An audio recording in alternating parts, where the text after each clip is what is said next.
The research I'll present today is work that I've been doing since 2009. In 2014, a couple years ago, I began to reorient my attention to the phenomenon of disappearance and desaparecidos in central Mexico. And that work is with my collaborator, Oliver Hernandez Lara, at the Universidad Autónoma del Estado de Mexico in Toluca, just outside Mexico City. It's kind of a peri-urban region, but Mexico City is sort of a destination community for many of the commuters in Toluca. And I'll end with that work today. First of all, 1968 in Mexico, to make sure we all know what we're talking about here. This is 40 years into the uninterrupted rule of the Institutional Revolutionary Party, the party that Mario Vargas Llosa famously called the perfect dictatorship. There were antecedents for what was happening in 1968. There were movements for union democratization during the 1950s and 60s, the movement of railway workers, the movement of medical workers, and all of these, in a sense, were creating unanticipated solidarities that kind of challenged governable social categories in 1968. At the start of that year, Gustavo Díaz Ordaz anticipated, in a sense, what would come when he was basically promising to violently put down the movement that would emerge in July. Also, what should not be underestimated really is the importance of the rise of the middle class. Luis Walker's fantastic book about post-68 middle-class Mexico gives us some sense of this. I have here Roberto Bolaño's cover of his novella Amuleto. There's a great line in there about what happens in 1968 before 1968 really became 1968. And so there's a sense that there might be a sort of reduction of the complexity of that year in how it's been represented in the 5 decades since. It's been reduced in memory really to 3 major events, or 3 major dates. We can talk about July 23rd, when there was a convergence of, we could say, 3 different streams, but of course there are many others. There's the movement to free political prisoners. So we see here the image of one of these posters. There's the movement of the socialists who are commemorating the anniversary of the Cuban Revolution. There's in that July, right? And then there's the experience of police brutality by high school students who were violently repressed after a schoolyard fight in the Centro.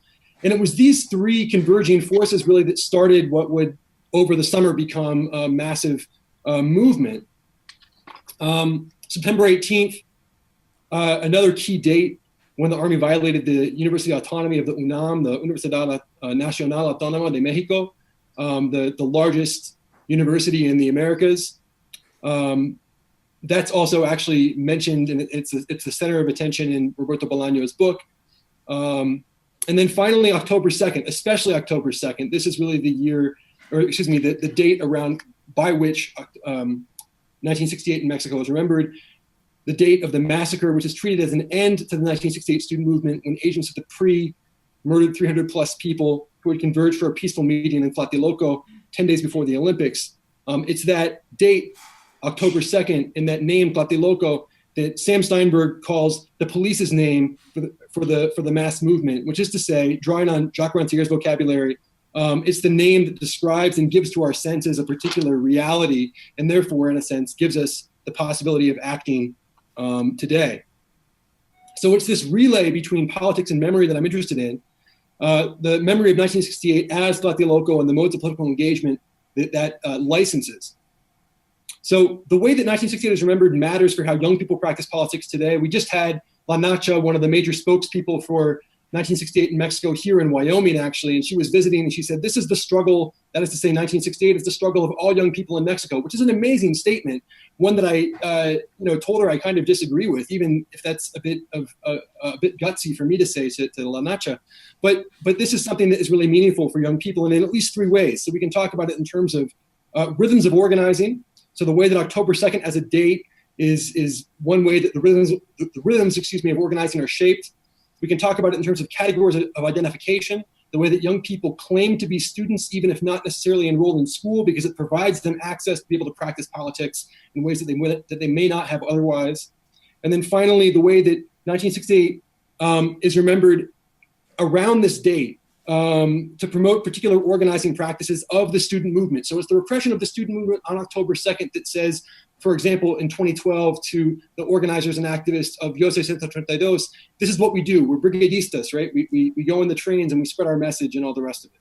1968, as Tlatelolco was represented as the kind of initiation or the origin moment for contemporary politics today. And so, we have this creative sign on my slide about the PRI, right? The PRI's first, Primera Represión. And you can see this in a couple of different ways. For example, in this 2012 edition of the anarchist newspaper in Mexico City, Machete y Arte, Machete y Arte is distributed in the streets hand-to-hand for donations by anarcho-punks in the centro and around all kinds of sites of youth cultural production. Here on this cover, it says, for the October 2nd edition, to be young and not to be revolutionary is a almost biological contradiction. And then we see how this is picked up again, actually, on the poster for the popular movie Jueros about the 1999 student movement, or student strike, at the UNAM. This sense of an almost biological contradiction is credited to Che Guevara, and it communicates a sense that being a revolutionary is a stage in one's life course. So it's the idea that it's almost biological, therefore makes it a sort of a necessary passage for young people. So I'm talking about all of this in terms of transition. Let's give you a sense of what I mean. Narrative of transition, there's some key ones. One is the idea of the democratic transition in Mexico. And some people think that it was, in a sense, realized in 2000 when the National Action Party of Vicente Fox won the presidency, or perhaps in 1997 when Mexico City could finally vote for its mayor and it was no longer imposed on them from the PRI. But there are some other critical readings of democratization that say that democratization has also, in a sense, heralded a certain kind of authoritarianism that's a bit sneakier. And we can talk about that during the question and answer. Here's a nice quote from Roger Bartra. Roger Bartra says of 1968 that it left us with two legacies. One is defeat, the other is transition. The defeat, of course, is the defeat of the massacre in 1968, October 2nd, but the transition that he's talking about here in 2007, at least in the English translation, is the democratic transition. It should be mentioned that Bartra is a critic of state power, but he's twinning defeat and transition in ways that I think complement more conservative readings in 1968. So, for example, we have Octavio Paz. Octavio Paz talked about the massacre in 1968 as expressing an uninterrupted historical continuity with pre-Columbian Mexico. And he says that in 1969, right after the massacre, when he's addressing Tlatelolco at a talk in Austin, Texas. So he's promoting this on a kind of global stage. This is complementary with another narrative, the one of political parties. For example, the National Action Party of Vicente Fox, who talked about the defeat as being necessary for a renovation of Mexican politics. Enrique Peña Nieto, the current president of Mexico, for the PRI, upon the return of the PRI, talked about himself representing a new PRI. And in a sense, he was really trying to draw upon this sense of defeat as something then that could justify his representation of himself as a new voice. Young people are locating themselves at this intersection between two narratives of transition. So that is to say, young people are, when they are in the streets, when they're doing these commemorative marches, every time treating the antagonism with the state as if it's something to inherit, as if they simply need to occupy their place in history when they practice politics, as that sign says on my slide there. And so there are two ways of figuring contemporary politics that I'll use to wrap up my comments, and then we'll have time to talk about it during the question and answer. The first is a definition of politics at the intersection of these narratives. That is to say, at the intersection of these narratives of democratization and maturation.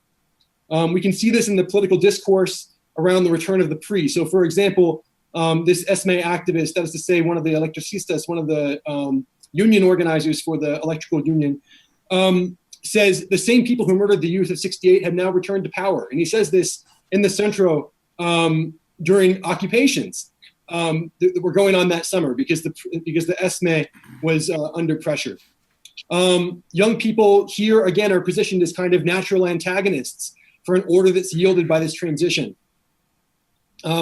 Another way that we can see this is in the discourse around the Ayotzinapa disappearances.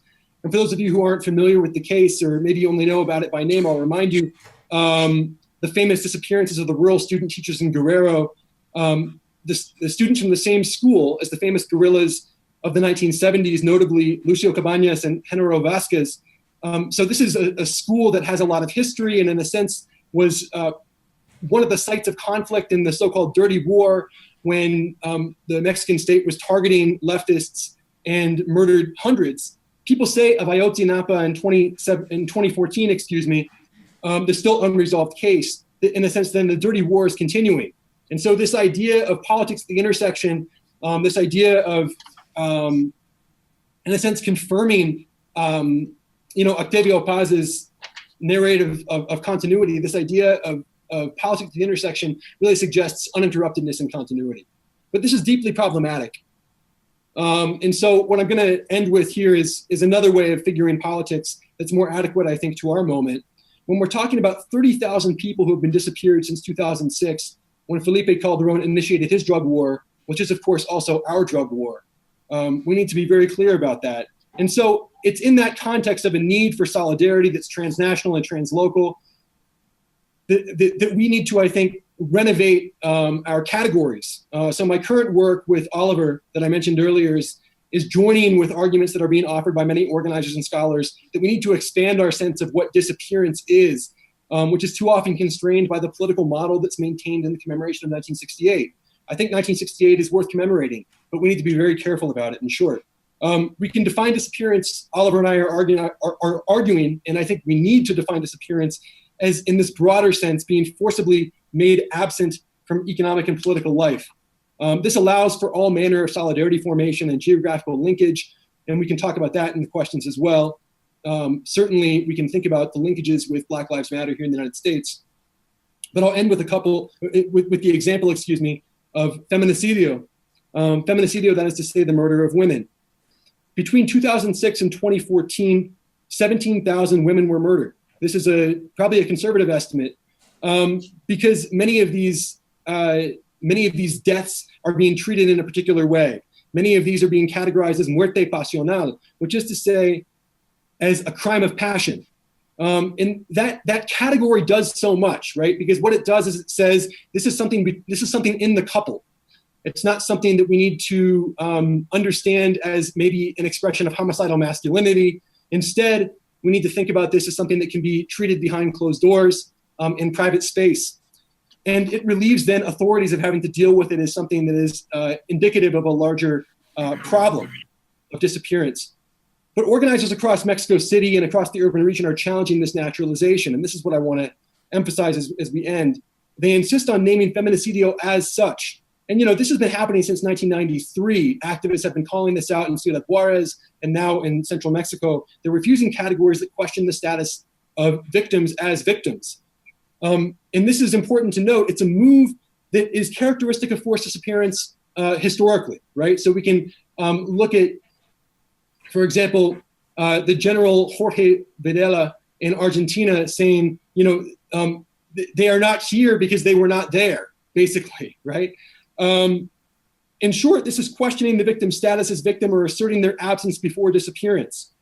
And so in this context, I think what we need is, if we're going to be returning to 1968, doing so with a sense of inspiration, but perhaps a hesitation to simply inherit these political frameworks as they've always been, as if there's this uninterrupted continuity. Organizers today, I think, are appropriately promoting a cultural politics that fundamentally challenges how we live. And so, for example, in Ciudad Neza, in what's called Neza York, Neza Huacoyol, just outside Mexico City, a peri-urban city of 3 million people, people are talking about challenging the form of masculinity that's been naturalized. I think this, too, can be part of the legacy of 1968. And so I'll conclude with this, with just a rehashing in a final argument. 1968 has been pervasively reduced to Tlatelolco, and this commemorative reduction has given shape to contemporary repertoires of youth political engagement. That naming of politics as something that draws from a repertoire maybe resonates with the last session. Politics as such is being reduced to a ritual of social life if contemporary experiences are not engaged as singular conjunctures that could facilitate becoming other, that could facilitate, in other words, the transformation of social categories that allow us to be governed.